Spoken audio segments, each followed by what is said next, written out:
favorite album that we have here in the record library is Bookends by Simon & Garfunkel.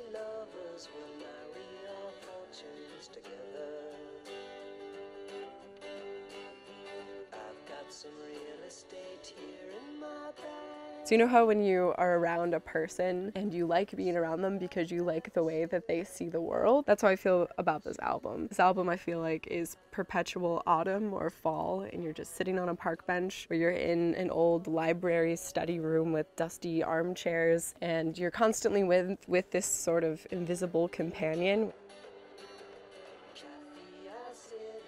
So it's this sort of like quiet contentment with life, and it's sort of how I would like to be when I'm old. It's kind of sad, but in a really like fulfilled way, and that's how I hope to be when I'm getting towards my autumn of life.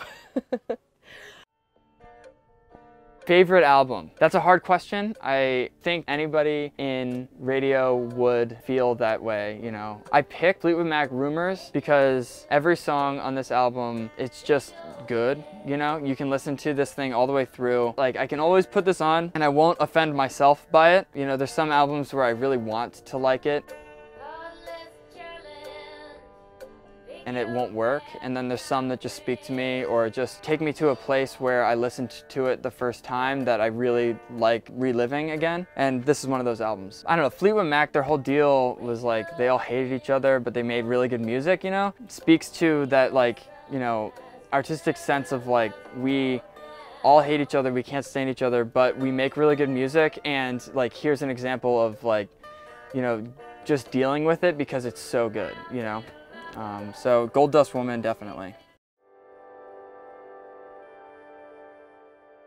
I chose Plans by Death Cab for Cutie. And why?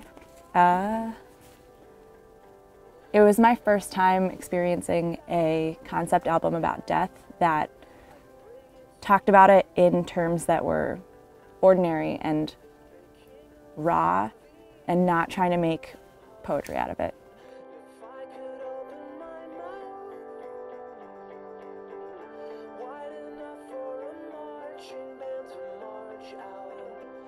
This is a situation that people are in, and this is the human condition.